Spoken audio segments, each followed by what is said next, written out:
Welcome to the Funny Mummies podcast. I'm your host, Hatty Ashdown, comedian and mum to two very lively boys. Each episode, I chat with amazing women from the world of comedy, bringing you a non-judgy dose of mum and tonic, how to stay afloat, laugh through the chaos, and be bloody great women. Happy Mother's Day! Happy Mother's Day! Happy Mother's Day to you! Hello, welcome to the Funny Mummies podcast. I'm Hatty Ashdown and I'm very excited about today's guest because she is an award-winning scripted producer behind projects like In My Skin, which won a BAFTA, and Dreaming Whilst Black, which was nominated for an International Emmy. I didn't even know that was a thing. She also runs Gobby Girls Productions, a small but mighty label with a slate of TV shows for mostly unrepresented writers. She started the company after realising just how unbalanced the TV and film industry is, especially in comedy, where working class female producers are a rarity. Gobby Girls is all about championing the underdog and making sure their voices are heard. That girl, that woman, and the mother of two Gobby girls herself, under 6. She currently resides in Essex, has an impeccable taste in shirts and good toilet chat if you ever catch her. I don't mean chatting about toilet, I mean in the girls' toilets. One and only Gina Lyons. And here she is, Gina Lyons! Woo! Hello, lovely Hattie. Hello, lovely Gina. I'm very excited about talking to you. And I know No, everyone... you're not, you liar. No, I know everyone says that, but I'll be honest, I'm a bit nervous. I am a bit nervous because you are a big deal. I don't know if you... No. I'm a really small deal. For us women, you're not. And I was just thinking on the toilet, as you do, you know, you're like, she is somebody I think is going to just like get I don't know, some Nobel Peace Prize or something for women. And for Gobby Girls, yeah. Yeah, for Gobby Girls. Yeah, no, it's hard for everyone, I think, at the minute, especially in our industry, Hattie. And I'm not a big deal at all. I'm an absolute twat, is what I am. Well, let's find out how much of a twat you are. I've got just a little sort of like to warm you up. I always say it's like the old Saturday morning TV shows when you were a kid and they go, what do you like, chips or mash? Nice, yeah, I like this. So I'm going to do that with you. Are you more get an early night or sleep in? Early night. Even if I go to bed at 4 a.m, I still wake up at 7. Really? Yeah, it's a nightmare. I don't think I've had a lay-in ever. That's all right. That's your body. Must have been handy when you had the kids then. Yeah. So you still got the kids, but I mean when they were really little. Yeah. And they actually, sometimes I have to wake them up. I'm like 7:30. Why are they still asleep? Yeah. Wow. Crazy. Yeah. That's not in this week, but I'll ask you. Actually, that's my other thing. Tea or coffee? Coffee. I've had about 4 today already. Have you? Yeah, I'm really bad at it. I've been looking at that Exhale coffee, which is like the healthy alternative. Well, it's not an alternative, it's a coffee, but apparently it's got all the good stuff in it. I do worry about my caffeine consumption. And then I go, I'm anxious. Oh, no. Yeah. Where's that come from? Yeah. Well, that brings me on nicely to, would you rather have bad breath or BO? Oh, that's horrible. It's horrible, isn't it? BO's less offensive. BO's less offensive. Yeah, like the breath feels a bit more intimate. Yeah. And for BO, it's like, been to the gym. Yeah, maybe that. I mean, that's a good one. I worked on a show years ago, developed a show for Graham Norton, which he did in America, called Would You Rather? Yeah. And one of the questions was, would you rather a penis for a nose or a bum for a mouth? Yes. I love it. I love these Would You Rathers. What did you say? Probably a bum for a mouth, because you kind of look like a little... Yeah. You know what I mean? Lipstick on, it'd be fine. You know what I mean? Shave it. Okay, would you rather accidentally, I don't know if did you breastfeed? Yeah. Would you either accidentally have a nipple out at the postman in the morning? Fine. Or, like post-feeding, or maybe the baby's attached, or toilet paper out your knickers while walking out the school gates? Nipple, I think. We should own the nip, shouldn't we? We shouldn't be so worried about it. I think that's the one you don't mind. It's the one I don't mind. I think when I was breastfeeding, I was very much one of those annoying women, like, I'm going to do it in public and you're going to all look and we should be fine with it. Was like, you? Yeah, very much so, yeah. But also men get them out, don't they? Yes, that's true. I mean, I don't wear my tits out. I'm not saying No. that. I'll never even wear a cleavage. I'm not that woman. I don't really have a cleavage to show. But when I was breastfeeding, I was very much like, this is normal and it's your problem if you're uncomfortable. Yeah. Yeah. I mean, I feel like sod it, I can say it now, but I, was in that phase of it was my second child, and when you just like they need feeding, you just stop Yeah. anywhere. And I Yeah. was in my older one's school, and I just whopped the boob out in the reception Right. area, Good. and one of the I think she was like a deputy head at the time. She's left now, but she came and told. She was like, see, the thing is, at the time, I felt really a little bit vulnerable. So she Mm. wasn't really being nasty, but she was like, you can't do that here. Do you want to come into the office? Oh my God, that's outrageous. And I know it sounds like, okay, she's just, to be honest, if she'd have just said, do you want to come into the office, be more Exactly. That's comfy? the kind way of saying it. You can't do this here. I can't feed my child at reception. And she said, there's children coming back and forth, was one another line. Oh my God. I had a discussion at one of my kids' friends' parties the other day, and this mum was like, what, you've told your kids about periods? I was like, yeah, I've got 2 little girls. Of course, Yeah. I mean, to be fair, you should tell every child about Yeah. periods. But they're 6. I mean, my kids Yeah. have known literally since they're about 6 months old. I'm like, this is hell being a woman, and you're going to know about it. I've got boys, but I'm the same. Like, if they come into the toilet, poor things, Yeah. and there's blood, they go, Mummy, what's that? And I Yeah. tell them. Exactly. Especially yes. I mean, I'm 40. I'm in my first period and I had no idea. My mum just chucked me a tampon. It was like, I don't want that and we shouldn't. No. I'm convinced of I'm constantly saying to writers, oh, is there an idea for a scene of a period scene in a comedy? Because I want to demystify the sort of grossness and the shame about it. And Yes. if men were just walking around the street and then just went bloop and blubbed in their pants, Yeah. I mean, there'd be a cure for bloody periods by now. Oh, don't. Well, they'd all be free for one, wouldn't they? And there would Yeah, be a they'd have a cure. week off work every month, Yeah. all for demystifying all that shit. I've opened up 2 tabs in my brain. I'm like, I want to talk about the working class background, but you just made me think about a scene in my sitcom, not being all like my sitcom, but which actually I've never talked about because I'm really sensitive about it, where in my mind it wasn't done how it was meant to be done. And it Mm. was actually sort of covering something that did happen to me, Mm. where a man bled because he's underneath I think the medical term is banjo string. No, it's fremulin. The Wow. fremulin under the penis, Right. it teared a little. So Okay. that can happen. It Good. can happen really easily. Yeah. And it's more common than people know. But the amount of blood that it produces, you obviously think, what? As a couple, you're like, what the hell? Oh And my yeah, God. we did it in the sitcom, and do you know what? It was one of them where like the channel were going, oh no, that's a bit too much. Dial it down. And then in the end, I was just like, it just looks confusing now. Yeah, People you're was- not ready for it. yeah, you're right. Yeah. So right. That's really it, isn't it? Because you can look back at shows that do take that step and it's bold. Yes. We all relate to it.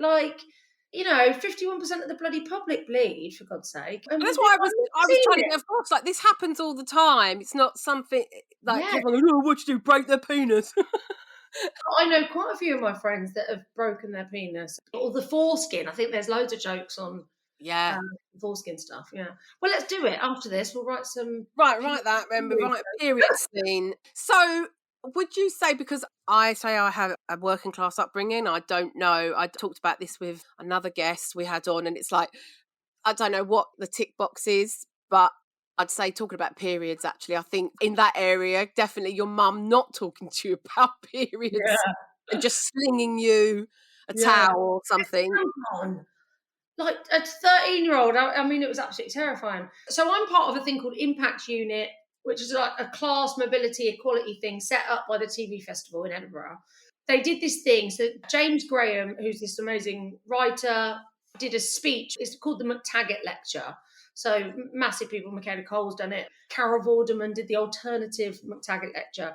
And his was about class. And there was this big shocking statistic that came out last year that only 8% of people in TV and film come from a working class background. So they put together this group of TV industry leaders and people working TV and people like me who managed to get in. And there's about 20 of us, and we meet every couple of months. And the first couple of sessions was, how do we define working class? And there is lots of discrepancies about this because it's not a classified characteristic from the government. Labour were going to bring it out as classified years ago, didn't. Yeah, didn't, or didn't get it through in time. And now I would like them to bring it out. But the loose thing, the other day, there was a Guardian thing and we all quite liked theirs. And it is state school, the type of job your parents did. But then this is where the 8% discrepancy comes from, because they didn't have things like mechanic, and it should be on there. But the new one that I thought was quite interesting, and I think this is a really good divider for people of our age: did your parents go to university? I mean, I tick every single box. There was also like free school lunches, and I was like, yeah. But some in the group, there's some others that, oh, actually, my dad was working class, but he did go to Oxford.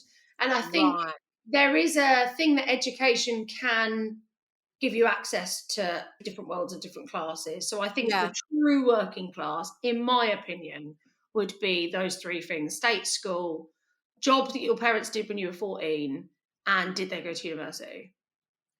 I think it should be on there. If your house is really dusty and full of books, you're middle class. Yeah, what type of radiators did you have? Yeah, there's like, did your parents smoke in the house 24/7? Oh, yeah. Mine didn't, but I'm just like those You people. were there at mates' houses, weren't you? My mate's house, Yeah. Claire, who never had any good snacks. I don't know what was going on with them, but as in, I think they thought they were a bit up at themselves, whereas my mum had like a big jar of sweets or whatever. But yeah, no, I think I ticked them. So my dad was a bus driver. Yeah. My mum was a full-time mum, did a bit of cleaning on the side sometimes. Yeah. None of them went to university. In fact, it was a big thing. Yeah, they wanted my dad to go to grammar school because he was really clever, but they couldn't afford the books and that. Oh, that happened to my nan, actually. Obviously, she just didn't go to school. But it's funny, isn't it?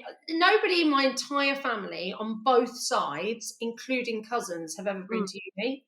There is not one single, including myself. So you've not gone to university? No, I am literally, I spoke about this the other day. I went to Channel 4 for a pitch, and I used to hide this to people, and I'm going to be saying it. I hope people aren't bored of me saying it now, because I'm talking about it quite a bit. I'm literally a competition winner. I won a reality TV show at Channel 4 when I was 19, which led to me working in TV, yeah. University wasn't really an option. I went to see a couple. I wanted to go to drama school. I went to drama school for 9 months, got kicked out. And then I worked in telesales, call sales. And then I saw a magazine advert saying, do you want to be a TV producer? Yeah, I'll give that a go. It was like The Apprentice with Greg Dyke, who was the Director General of the BBC. Oh, really? A couple of producers. It was very much like The Apprentice. Like, this week you're going to make live television. And then we'd run around, and it was really fun and really good. And I wouldn't have known how to even do any of this. Like, it is a closed industry. It really is. Like, with all the schemes and the things in the world, if you're from Northampton in a shitty one-bed bungalow with your mum, working in a nightclub, you don't know how to, do any of this. It's not a thing that you know as a job. That's what I always say. There was no way that I was watching. I mean, I used to love watching, Victoria Wood, Vic and Bob, all those. We used to act them out and meet my friend. I wasn't watching them on telly going, I could write scripts for that, or even be Bob. And or whatever. most of our comedy performers in the 90s actually came from Oxford or Cambridge, because it was like football. You can look at loads of the talent would be bred at those universities because they had the facilities to put on the clubs and stuff. So it really, and I mean, we'll just blame Thatcher. Yeah, I'll just blame her for everything. The milk snatcher. Yeah. She took everything away. So take us back a little bit there, because I'm trying to get the levels between the Gina. So you were brought up by your mum and dad, siblings? Mum and dad broke up when I was 12. He ran off with her best friend. It was very public and everyone knew about it. And I had two big brothers. My big brother, when I was 17, died in a car crash. And just after he died, about a year later, I moved to London. And me and my brother were just like, we're running away. My mum had alcoholism, and we had massive poverty when my dad left. Like, I remember going to Tesco's once, and my mum was on a bit of a mad manic episode, which, you know, goes hand in hand with alcoholism. Oh, before that, my brother was in prison and we were jealous of what he would eat that evening when we used to see him. Oh, He'd be like, oh, we're having pizza tonight. And we'd be like, oh, what? And we were like literally ducking from the bailiffs in the house. The electricity was being cut off. I mean, it was a tough few years.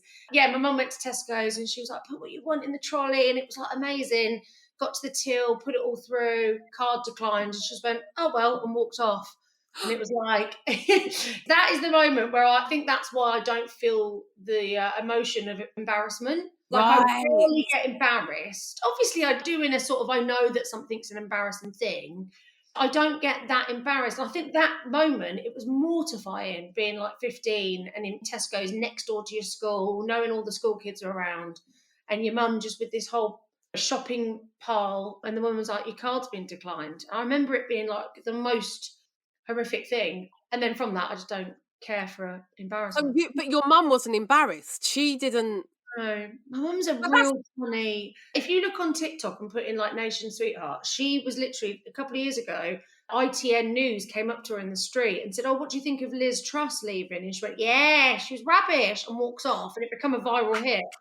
My mum is a real character. Like, she's hilarious. I mean, it's hard as a child if that's your mum, but she's a hilarious Right, yes. woman. I mean, she's a character. Me and a writer have got a script, and I was chatting to somebody about it today because you can't make her up, my mum.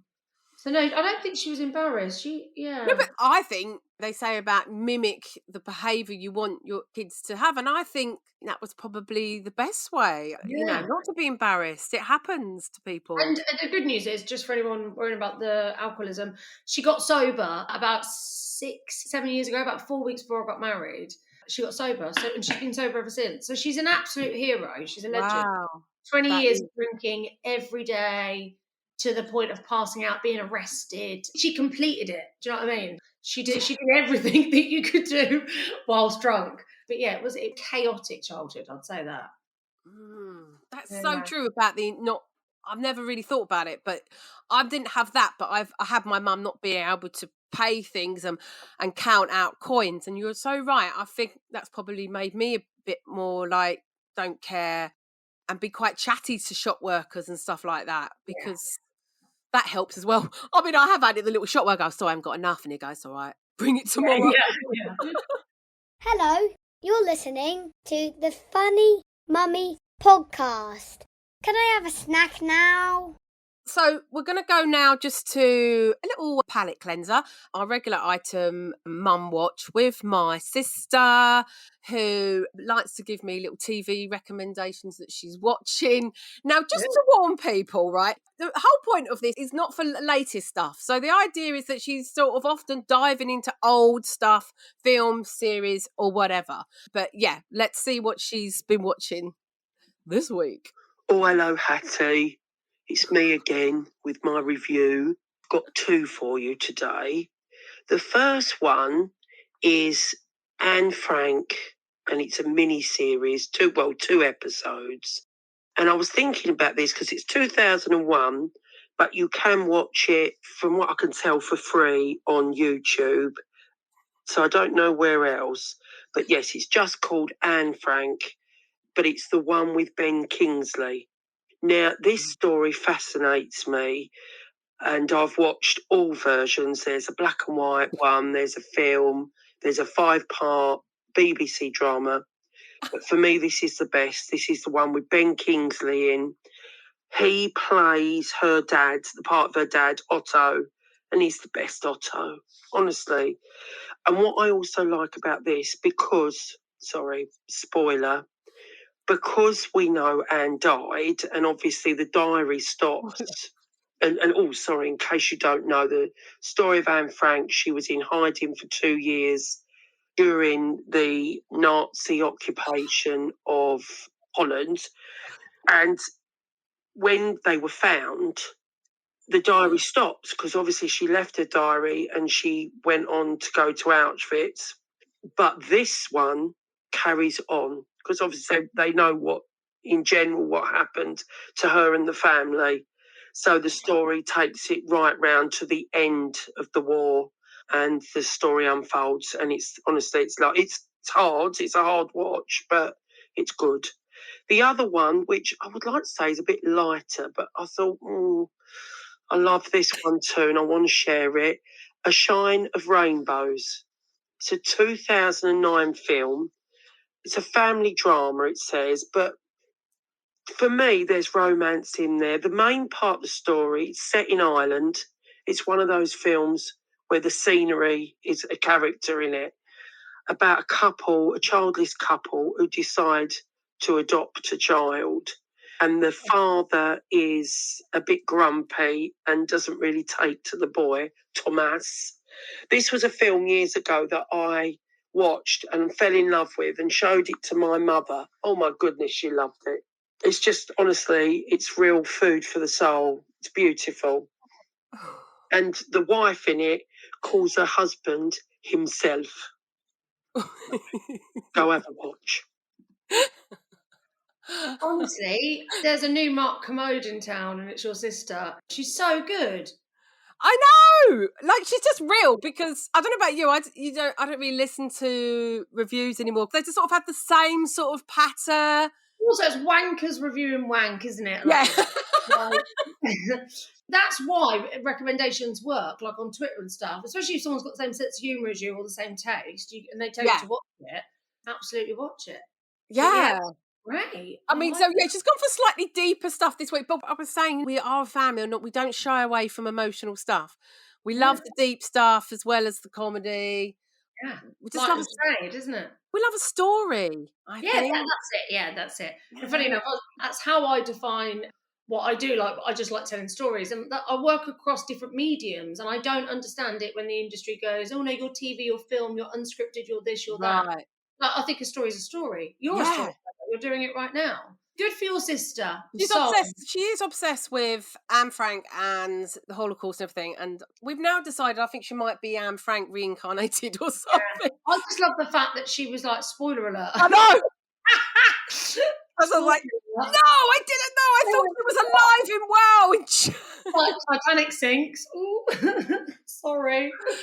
I have actually, surprise, seen the one she's talking about, because of course she's like, oh, shall we watch it? And I do remember like having a moment where I went, she does die, doesn't she? Because they show what happens to her family and that afterwards. So you go, oh yeah, no, she still dies. I went to Amsterdam with a couple of mates for my 40th in November, and then we went to the Anne Frank Museum. We didn't go in because we were all like baked and drunk. Yeah. It's that awkward moment where you have a photo outside the door and you're like, do I smile? So we sort of like, we're all a bit merry having a picture outside Anne Frank's house. It was weird. It was a weird moment. None of us knew how to behave. So you touched there, you turned 40 this year. Last November, yeah. And so you were saying off air that you feel very much like it's given you a new lease of life. It's turned on a fuck it button. I'm in a group called Telly Mums Network, and they're all like mums that work in telly, obviously. They all said to me, I think I'm probably one of the youngest in this particular WhatsApp group. And they all said, oh, when you turn 40. And I was dreading it all year. I was like, it felt like, you question milestones and what you've done, and have you got enough of your shit together and all that stuff. And by the way, I never have my shit together. And then I was like, you're all true. Like, there is literally like it's not literally, there's method, whatever that word is. There is a fuck it button that you hit at 40 and you just go, oh, this is amazing. And now I'm hearing it gets better at 50. So I'm excited now. By the way, just want to say, if those who are not watching on YouTube, I can see your kitchen. You have very much got it together. That is a nice kitchen. This was a nice big loan that I took before Christmas. We did it on the cheap. Not cheap. It absolutely cost a fortune. Me and my husband, there's not one grown up in the relationship. We're both twats. So, whatever we do, it was full throttle. And I had some money from a job, and I didn't want to just waste it or just live on it. We were already sort of like living off Mark's wage, but we didn't have enough to do the work. So in typical Mark and Gina fashion, we started an extension that we couldn't afford. But by some Christmas miracle, it was done on 24th of December. And then I hosted, which is I think it's the best way. That is my life. But that's probably what my husband couldn't put up with it, which is like, I will just pay for the whatever it is and work it out afterwards. we joke like, oh, that's future Gina problem. And then now I'm in Gina and I go, oh, bollocks, she's here already. But, you know, as I said earlier, my brother died at 17, and that does reframe your entire existence. Do you think so? Yeah. You know that it could all be done, you know, in an hour. And without being a bit dark, it is a bit dark. We were walking back from school the other day with the 2 kids, and it was a red light, and my husband said, yeah, you can cross the road. And this driver wasn't paying attention, was looking out his window. He carried on through a red light and hit my daughter. No. She's fine. She's absolutely, but miraculously, she's not even a scratch on her. He was only going about 10, 15 miles an hour, but it was horrific. And I took her to hospital for 4 hours. But that's how quick something can change. Like, and I'm very innately aware of that. So yeah, that's why I'm in the credit card. I'm in the overdraft. I'm taking this. I'm taking that. I do whatever it. I don't know if it'll work out. I mean, there's no pension, so I am actually fucked. Your kitchen's your pension. It's fine. So how has it affected your parenting then? I should probably ask more parenting type questions. Yeah. Weirdly, I think I am. Just to let everyone know, sorry, you've got 2 girls that are under 5, is that right? 5 and 6 now. Oh, 5 and 6. Yeah, I was 3 months. Denver was 3 months when I fell pregnant again. That is mad. I know. And they do say, don't they, you're very fertile. But I wasn't bleeding. I was breastfeeding. I thought, you know, I had 1 shag and then pregnant again. So I didn't find out until I was pregnant with Essie for about 4.5 months. I was like, why am I being sick? My mum was like, pregnant. I was like, I'm not pregnant. It was so stupid. And then I was. And I cried and cried. I felt awful. I felt like my daughter. And Denver, my eldest, did reject me for a while because I had a condition called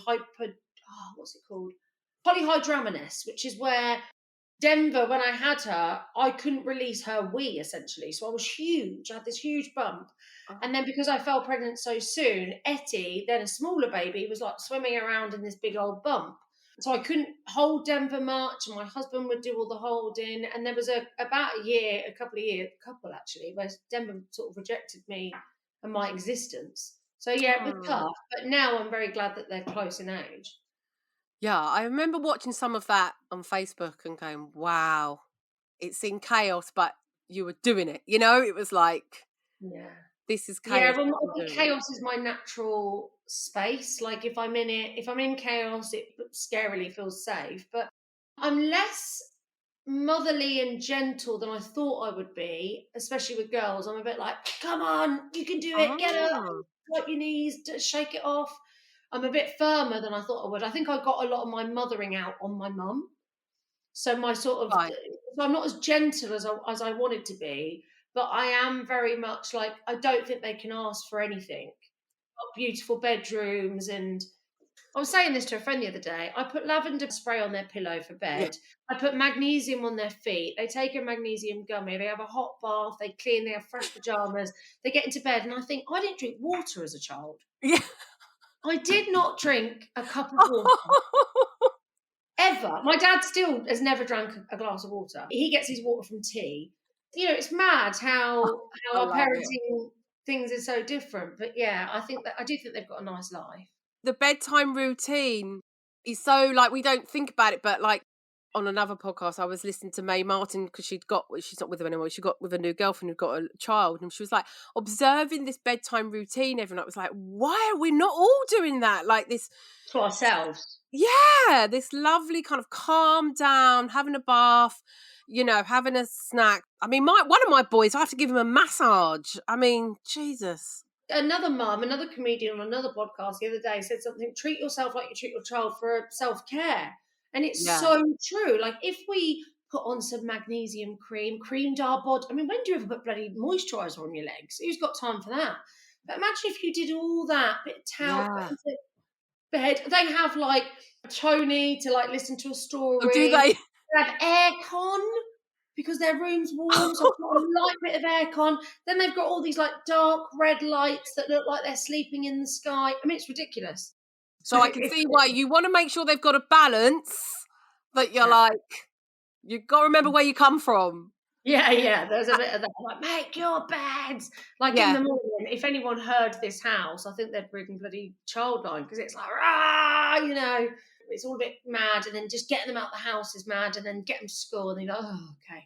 But I was thinking this the other day, they answer back so much and they're such opinionated, to the point that the other day I nearly said the words, "Stop being so opinionated." And I thought, oh, don't say that to So me. are they Gobby Girls then, They Gina? are Gobby Girls through and through. I thought to myself when I felt bad one night of another little row that we were having and they weren't doing this or they weren't doing that. And I thought to myself, actually, it's a sign of confidence. I can't dim that. Yeah. You know, unfortunately, it is hard raising a confident little girl. It just, you know, we are hard work. We are chatty and talk back. But that's what I've asked for. So I'm quite Yeah. grateful. I'm rather that than the old, Timid, scared. yeah, when it used to be like, shouldn't be seen and not heard. Yeah. Particularly be a lady, all that Yeah. kind of thing. So it's an obvious question for me because the Gobby Girls is, and I'm on the WhatsApp group now, and it was inspired by not enough working class voices as well, not just. But everything I do, I think, is a bit inspired by that. Just because 20 years in this industry, I felt like a complete outsider. Like I thought I was faking it. I was eating like cucumber and hummus, being like, they'll never know. Right. But they knew, you know. I honestly, a commissioner, a friend of mine the other day said to me, "You've always been authentically yourself." And I was like, when I worked with you, I really wasn't. Like that was me hiding all that stuff. Oh, And it's really? mad that he didn't know that.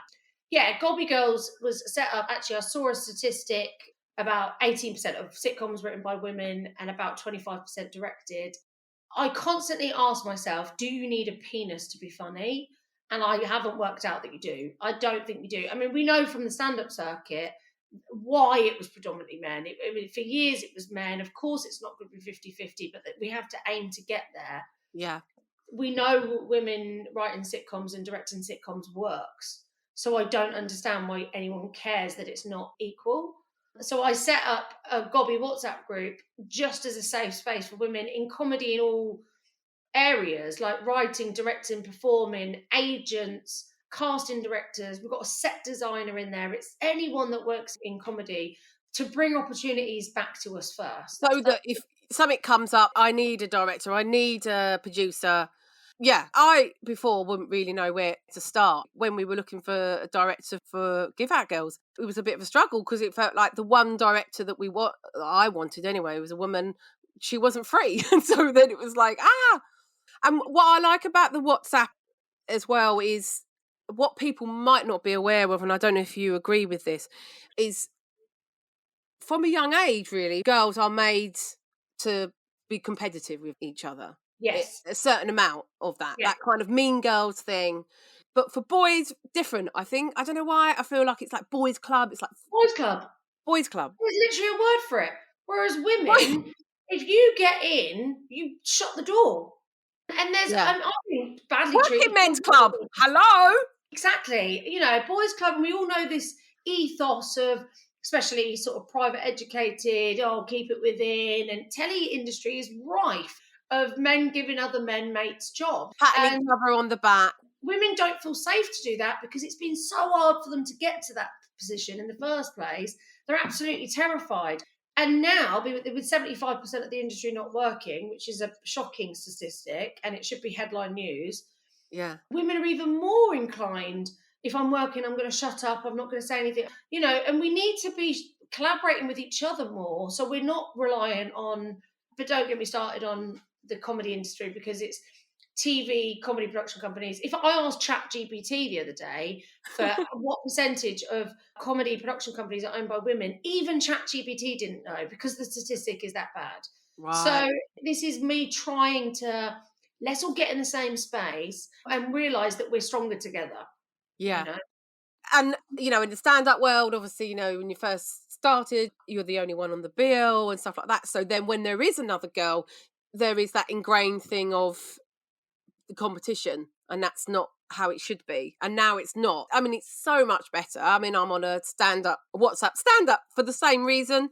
It was started for the same thing of like, if we can't do a gig, we'll always then be able to recommend another woman because we hear the age-old thing of, I don't want more women. They just don't want to do the gigs. They're just not out there.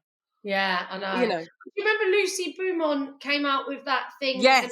That was only a few months ago. Yeah. I don't know. I know there's more female stand-ups, but I don't think it's much better. It's not. It's still bad. It's still so bad. It's one in, one out. If you go out of London as well, if I do a gig out of London, I notice it a lot more that when I come on stage, I can't help it. Maybe it's just me. That there's a feeling of like, literally I see some bald men fold their arms. Yes. It's like, here she goes. Yeah, It's like talking about bloody tampons. Yeah. One day I'm just going to walk on and just pull one out. Oh, that is some Soho theatre art comedy that I would like to Or see. in Benidorm, I feel like. That's just leave Yeah. that I Benidorm. don't think just, there's some of the biggest comedy shows in the last few years have been written by women. It works. I think class is another thing. I said on the first session of this impact unit, I said, I think the problem is also the solution. Years ago, when there was a boom of reality TV, the sort of middle class TV industry went, oh, we can't talk to these punters, these reality TV stars, because we don't talk to them. And there was a rise of working class producers, associate producers and stuff working in TV. And I used to call it the Jeremy Kyle effect. It was a big influx of working class people because they could talk to these contributors because they're from where these contributors were from. And that's why unscripted sort of sorted itself out a bit. And I think the same needs to happen in scripted, in drama and comedy. We need to encourage the working classes to be writing and producing and directing. And I think you're going to see it on screen then. Anything before I cast anything, I ask if my mum knows who they are. She was thrilled when I got Hugh Bonneville in a film. Oh, I love him. Dreamy. She was like, oh, send me a picture from set. So I call it the mum effect because she is living in a 2-bedroom flat in Northampton on a shared ownership scheme. If she's watching it, the majority of the UK are watching it. Right. Is my test. She's like my own little test. Litmus test. Yeah. You don't need any other focus group, just your mum. Get Jane from Northampton. Is there anyone or anything of your own that you want to big up? I mean, you've got loads, obviously. I would just say to everyone, go out and support female comedians. Hopefully I've got a film coming out this year. We've just gone out to Sales Agents. That's the Hugh Bonneville, Michael Socker. And I've got a Mary one called Go Away. And working on the next 2 at the moment. So one's written by a stand-up comedian. I'll tell you about that. Yeah, it's really good. And if anyone wants to donate £8,000, they could do that. Yeah. Well, we're only raising $1 million for that. So, yeah. But basically, we've got a very good tax break in the UK now, a 40% tax break. So it pays to shoot here. So it's really boring, unless you've got absolute millionaires listening who want to chuck some money. Oh, well, all the time. Yeah. Just old, white millionaire men who love funny mums. That's my target audience, Gina. That's what I'm trying to target. I don't want skint, funny mummies listening. No. Not mums that are bored at home. Oh my God, I should just call this skint funny mummies, shouldn't I? All right, well, thank you so much for coming on. Bye-bye, thank you for having me. You're so welcome. Enjoy the rest of your day in your kitchen and your life. Bye-bye. Bye. Thank you, I've been Hatty Ashdown, and thank you to my producer, Natalie King. Don't forget to join the gang over on Patreon. Just search for Funny Mummies Podcast with Hatty Ashdown. For the price of a coffee, you can support this podcast. You'll get to hear it first, you'll get a full version, and loads of other perks. Come join the Funny Mummies community. Happy Mother's Day.